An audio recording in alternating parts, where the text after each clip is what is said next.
13 तारीख से पहले पहले इस पर कार्रवाई सरकार नहीं करती तो 13 तारीख में जो निर्णय वहां होगा वार पार की लड़ाई होगी, लेकिन हम उससे बर्बाद नहीं होंगे। चौधरी कृष्णपाल गुर्जर मंत्री जी ऊपर है और भाजपा के जितने हमारे गुर्जर लीडर हैं अब उनके ऊपर बात है।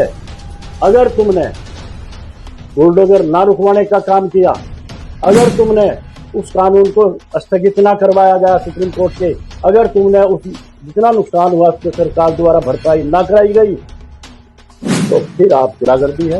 ये सरकार तो अंग्रेजों से भी बदतर सरकार है। वहां अंग्रेज भी उसको गांव को ध्वस्त नहीं कर पाई। ये भाजपा सरकार तानाशाही सरकार है। दिल्ली में सरकार बनते हुए वहां भी कई जगह को उनको उजाड़ दी। गरीब हरियाणा के अरावली के बीचों बीच बसा अनंगपुर गांव इस वक्त जो है सोशल मीडिया से लेकर बड़े बड़े टीवी चैनलों पर लगातार सुर्खियों में। थोड़ा सा आपको बता दें, हाल ही में सुप्रीम कोर्ट के आदेश आए अवैध निर्माणों को ध्वस्तीकरण के। वहां पर बुलडोजर चला और बुलडोजर जो चला तो उसके ऊपर लगातार अब सियासी गलियारों में भूचाल मच गया। और तमाम मुद्दों पर बात करने के लिए मेरे साथ मौजूद है चौधरी वीरेंद्र सिंह गुज्जर। सर, आपने देखा होगा जिस प्रकार सुप्रीम कोर्ट के आदेश आए और वहां पर गांव में बुलडोजर चला, उस बुलडोजर का विरोध हुआ। 13 तारीख को महापंचायत हो रही है। किस तरीके से पूरे प्रकरण को आप देख रहे हैं? देखिए, ये जो प्रकरण हुआ है ये तानाशाही सरकार की वजह से और वहाँ के जितने भाजपा के लीडर हैं जी, बड़े बड़े लीडर हैं हमारे समाज के लिए, चाहे कृष्णपाल गुर्जर राज्य मंत्री का दर्जा है केंद्र में, और करतार भड़ाना है, अवतार भड़ाना है, भड़ाना परिवार है पूरा। वहाँ दिग्गज लीडर हैं, वहाँ हमारे समाज के भी दिग्गज लीडर हैं, और उनकी लापरवाही समझ लो या आपस की खींचातानी समझ लो।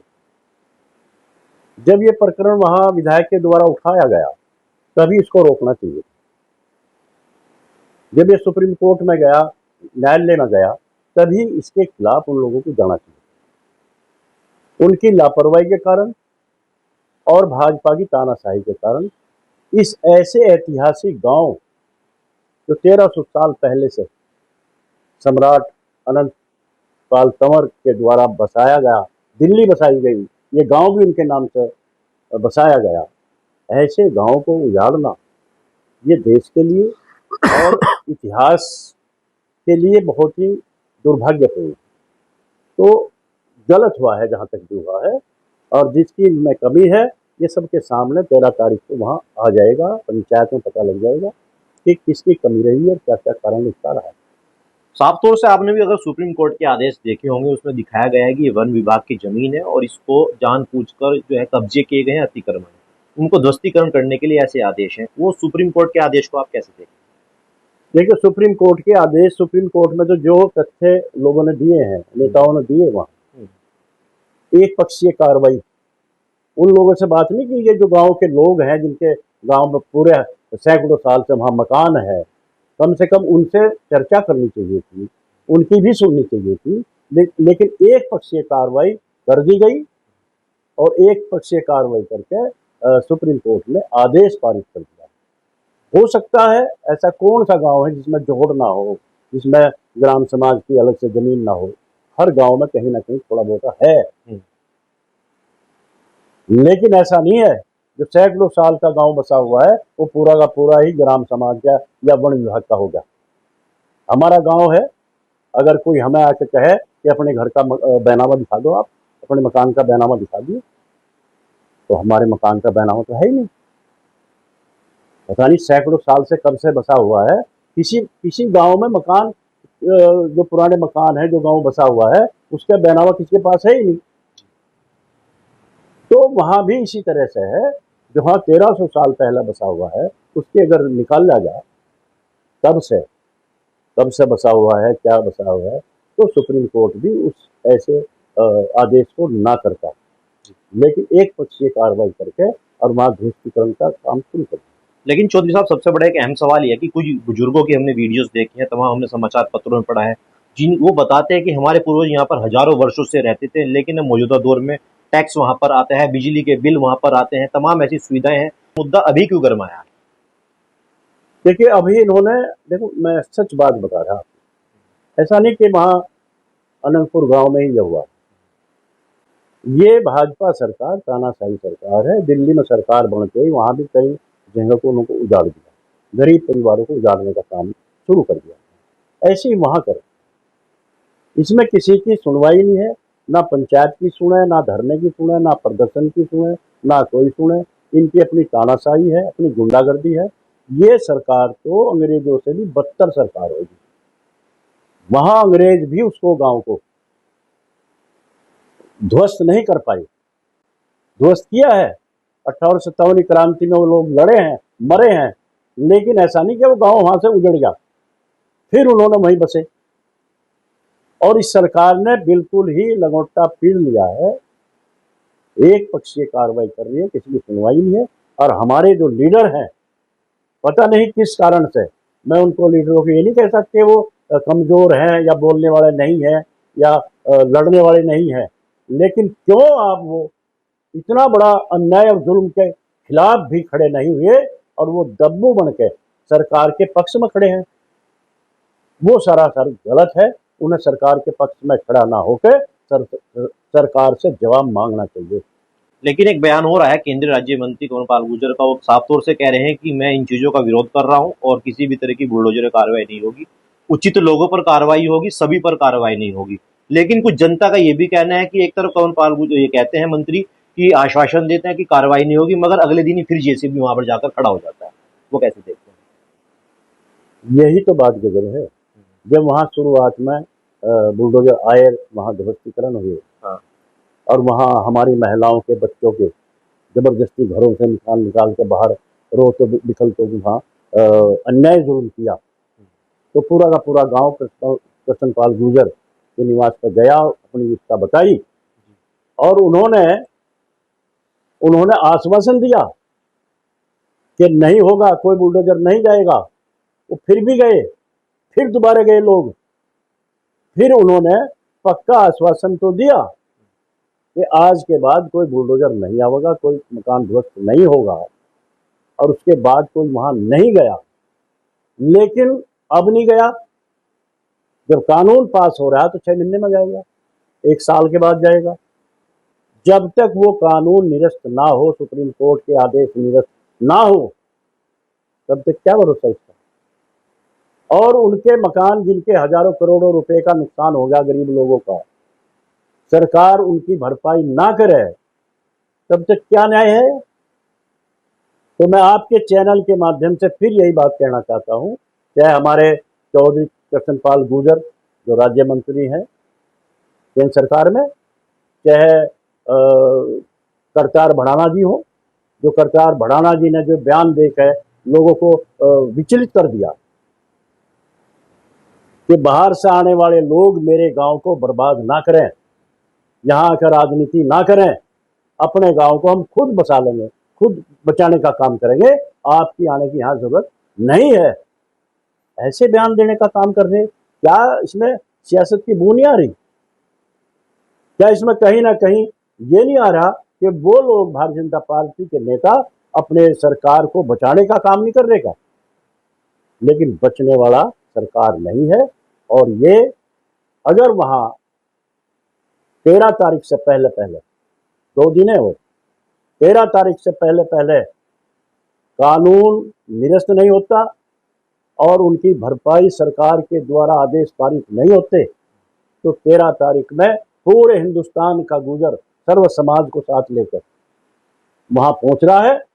और जो समाज निर्णय करेगा उसके सामने ना सरकार की चलेगी और ना इन नेताओं की चलेगी। फिर क्या होगा, इतना बड़ा संघर्ष, कितना बड़ा आंदोलन होगा, ये समय बताने का काम करेगा। करतार बढ़ाना के इस बयान को लेकर ही क्या वहां पर चौधरी वीरेंद्र सिंह गुर्जर यही नहीं पहुंचे, क्योंकि वहां पर मुखिया गुर्जर पहुंचे थे? मैं वहाँ 6 तारीख में, मैं 1-2 दिन पहले घोषणा की थी कि 6 तारीख में हम लोग भी वहाँ पहुंचेंगे, अपनी पथिक जनशक्ति पार्टी के सभी कार्यकर्ताओं को लेकर वहाँ पहुंचने का काम करेंगे। और हम सुबह 5 बजे यहाँ से चले, और लेकिन मेरठ में चलते चलते करतार भड़ाना जी की जो उन्होंने वक्तव्य दिया है वो हमने सुना, और हम अवाक रह गए सुन के कि ऐसा लीडर जो पूरे देश में कहीं भी जाके चुनाव लड़ता है, हमारे मंगलौर में यहाँ चुनाव लड़ रहा आके, हमने तो कभी नहीं कहा कि हमारे क्षेत्र को आप बर्बाद क्यों कर रहे हैं। हमने कभी नहीं कहा कि आप यहाँ से चले जाइए, इधर लड़ने वाले हमारे बहुत लीडर हैं, हमने कभी नहीं कहा। लेकिन उन्होंने ऐसी बात कह के अपने को छोटा कर दिया। अगर कोई लोग बाग बाहर से वहाँ जा रहे थे, चाहे वो राजनीतिक लोग जा रहे हों, या सामाजिक लोग जा रहे हों, या संगठन के लोग जा रहे हों, वो अनंतपुर गुजरों के उन सब सर्व समाज के लोगों के दुख में भागीदारी करने के लिए जा रहे थे, उनके दुख में शामिल होने के लिए जा रहे थे। उसमें कोई ऐसा बर्बाद करने के लिए नहीं जा रहा, ना कोई वहाँ राजनीति करने के लिए जा रहा। लेकिन मैं मुखिया गुजर से बात की, उन्होंने कहा भाई ऐसा ऐसा हो गया, इसमें अब क्या करें, क्या हमें जाना चाहिए। उन्होंने कहा नहीं, ऐसे में क्यों जाना चाहिए, उन्हें देख लें पहले वो क्या करते हैं गांव के लिए, वो बचाने का काम करते हैं या नहीं करते हैं। तो मैं तो मेरठ में वापस हो गया वहाँ से इसी बात को सुन के। और मुखिया गुजर जी वहाँ पहुँचे, क्यों पहुँचे वो तो चलो समय है, किसी कहने से गए, वो गए वहाँ, और वो गए तो हम भी गए, समझ लो। ऐसा नहीं कि हम किसी बात को लेकर वापस हो गए या किसी भाजपा सरकार से डर कर वापस आए, या हम कोई भाजपा के लीडरों से डर कर आए। लेकिन मैं वहाँ वक्तव्य दे कहा था मेरठ में कि करतार भड़ाना जी, जो आपने वक्तव्य दिया है गलत दिया है, ये अच्छा नहीं है। लोग वहाँ राजनीति करने नहीं जा रहे, लोग वहाँ आपके गांव को बर्बाद करने नहीं जा रहे, उनके दुख में शामिल होने जा रहे हैं। और ठीक है, आपने कहा है तो अब आपके ऊपर सारा वजन आपके ऊपर है, आपके ऊपर है, चौधरी कृष्णपाल गुर्जर मंत्री जी ऊपर है, और भाजपा के जितने हमारे गुर्जर लीडर हैं अब उनके ऊपर बात है। अगर तुमने बुलडोजर ना रुकवाने का काम किया, अगर तुमने उस कानून को स्थगित ना करवाया गया सुप्रीम कोर्ट के, अगर तुमने उस जितना नुकसान हुआ उसके सरकार द्वारा भरपाई ना कराई गई, तो फिर आप देख लेना पूरा देश का गुर्जर सर्व समाज को साथ लेकर सड़कों पर उतरेगा, और तुम्हारे सरकार के भी तुम्हारे भी पुतलों का दहन करने का काम हमारा समाज करेगा। लेकिन हम अपने गांव को, ऐतिहासिक गांव को उजड़ने नहीं देंगे, इसको बर्बाद होने नहीं देंगे। और 13 तारीख में भी यही होगा।